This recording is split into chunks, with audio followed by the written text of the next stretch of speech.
ایک بادشاہ تھا کافی سال پہلے. وہ یکا یک غمزدہ ہو گیا. غم نے اس کو کھا لیا.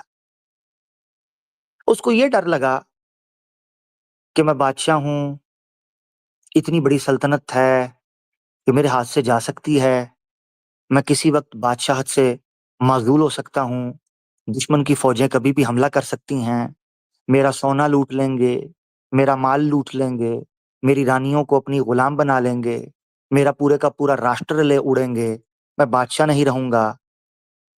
پھر وہ سوچنے لگا میں مر جاؤں گا، میں تو بوڑھا ہو رہا ہوں، مجھے تو بیماری آ لے گی، میں تو شکار بھی نہیں کر سکتا، میں تو تلوار بھی نہیں چلا سکتا. یہ چیزیں اس کو غم میں ڈال رہی تھیں. وقت گزرتا گیا، وہ غم میں گرتا گیا. اس قدر غمزدہ ہوا کہ آنکھوں کے نیچے کالے ہلکے پڑ گئے، راتوں کی نیند اڑ گئی اور سکون جاتا رہا. ایک دن اپنے وزیر کے ساتھ اپنے شاہی باغیچہ میں وہ چہل قدمی کر رہا تھا. کرتے کرتے یکا یک اس نے ایک مالی کو دیکھا جس کے کپڑے مٹی سے بھرے ہوئے تھے، جس کے منہ پر بھی مٹی، ہاتھ بھی گندے تھے، مگر چہرے پر ایک بڑی مسکان، کہکا لگاتا ہوا، چمکتا ہوا، خوشحال چہرہ، سکون سے بھرا ہوا. مگر بادشاہ کے چہرے پہ 12 بجے ہوئے. بادشاہ نے وزیر سے پوچھا، میں بادشاہ، میری سلطنت، مال و دولت میرے پاس، چاہو جلال میرے پاس، آگے پیچھے فوج، یہ میرا 3rd کلاس سا 2 ٹکے کا مالی، یہ مجھے میرے سے زیادہ خوشحال نظر آ رہا ہے، اس کے پیچھے کیا وجہ ہے؟ اس نے کہا بادشاہ سلامت، 99 کا فارمولا پتہ ہے؟ بادشاہ نے کہا نہیں. اس نے کہا چلے بادشاہ سلامت آپ کو بتاتا ہوں. اس نے کیا کیا؟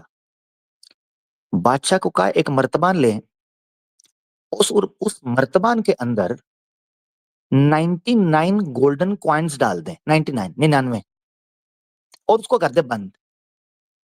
اس کے اوپر لکھیں 100 سونے کی اشرفیاں، 100 گولڈن کوائنز، مگر اندر 99 ہوں گے، اور اس کو بند کروا دیں.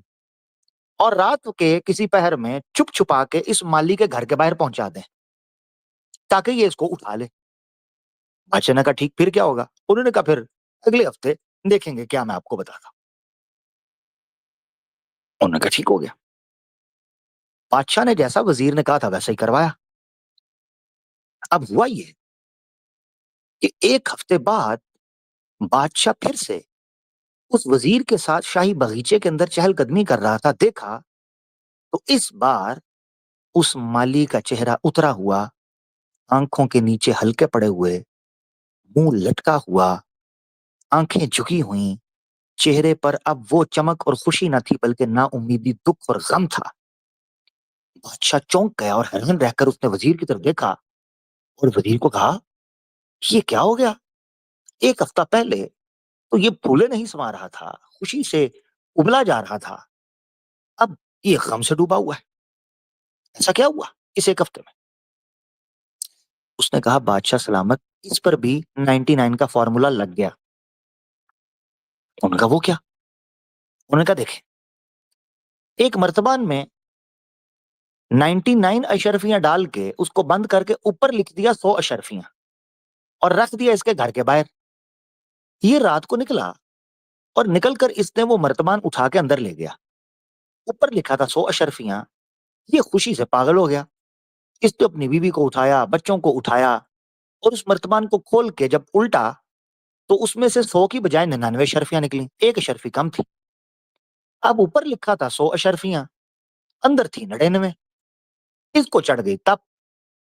یہ کبھی باہر آئے ڈھونڈے، کبھی گھر جائے ڈھونڈے، کبھی بچوں کو پیٹے، کبھی بیوی سے جھگڑے کہ 100 لکھا ہے تو ایک اشرفی کدھر گئی. اس چکر میں ایک ہفتے سے یہ اپنے گھر میں لڑ رہا ہے.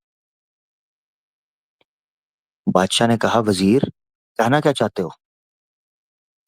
اس نے کہا بادشاہ سلامت، اس ایک اشرفی کے لیے ایک ہفتے سے اس نے اپنے گھر کا جینا حرام کیا ہوا ہے، مگر یہ بھول گیا کہ وہ 99 اشرفیاں 99 گولڈن کوائنس اس کو بن مانگے ملے تھے. ان کی قدر کرنے کی بجائے یہ صرف ایک کی لالچ میں اپنا بیڑا غرق کر رہا ہے. بادشاہ سلامت یہی حالت آپ کی ہے. اللہ نے آپ کو دولت دی، آپ کو سلطنت دی، آپ کو طاقت دی. آپ بجائے اس کے اس سے کچھ بہتر کریں جو بن مانگے اللہ نے آپ کو عطا کر دیا ہے. آپ ایک ایسی چیز کے لیے اپنے آپ کو غم میں ڈالے ہوئے ہیں جو آپ کے اختیار میں نہیں. آج اسی طریقے پر بڑی تعداد میں ہمارے نوجوانوں میں 99 کا فارمولا لگا ہوا ہے. کاش کہ وہ اپنے اندر چھپی ہوئی ان خوبیوں کو دیکھیں جو بن مانگے ان کو ملی تھی. وہ روتے پھرتے ہیں اس غم کے اندر کہ یہ ہو گیا، وہ ہو گیا، یہ نہیں ملا، وہ نہیں ملا، اتنی سیلری نہیں، اتنی سیلری نہیں، یہ کام نہیں، وہ کام نہیں، ایسے نہیں تھا، ویسے نہیں تھا. وہ یہ بھول گئے ہیں کہ بہت سی ایسی چیزیں ان کی زندگی میں ایسی ہو رہی ہیں جو تو کبھی انہوں نے چاہے بھی نہیں تھی مگر بہتر ہوئی. اس پر اللہ کا شکر ادا کرتے. یہی وجہ ہے کہ اللہ کے رسول صلی اللہ علیہ وسلم نے فرمایا تھا لا تنظروا الى من فوقکم انظروا الى من اسفل منکم ذالک اجدر اللہ تکفروا نعمت اللہ علیکم. اے لوگو، اپنے سے نیچوں کی طرف یا اپنے سے کمتر کمزوروں کی طرف دیکھو، اپنے سے اوپر کی طرف نہ دیکھو. کیونکہ جب تم اپنے سے کمزوروں کی طرف دیکھو گے تم اللہ کا شکر ادا کرو گے اور اس کی نعمت کی نقدری نہیں کرو گے. ایک گاڑی والا موٹر سائیکل کی طرف دیکھے تو وہ ہمیشہ اللہ کا شکر ادا کرے گا، مگر ایک گاڑی والا جب اپنے سے بہتر گاڑی والے کی طرف دیکھ کر منہ کچا کرے گا تو وہ ناشکری کرے گا. یہ چیز اس میں ڈپریشن پیدا کرے گی، یہ چیز اس میں نا امیدی، احساس کمتری، نیگیٹیوٹی، حسد، بغض، جیلسی پیدا کرے گی.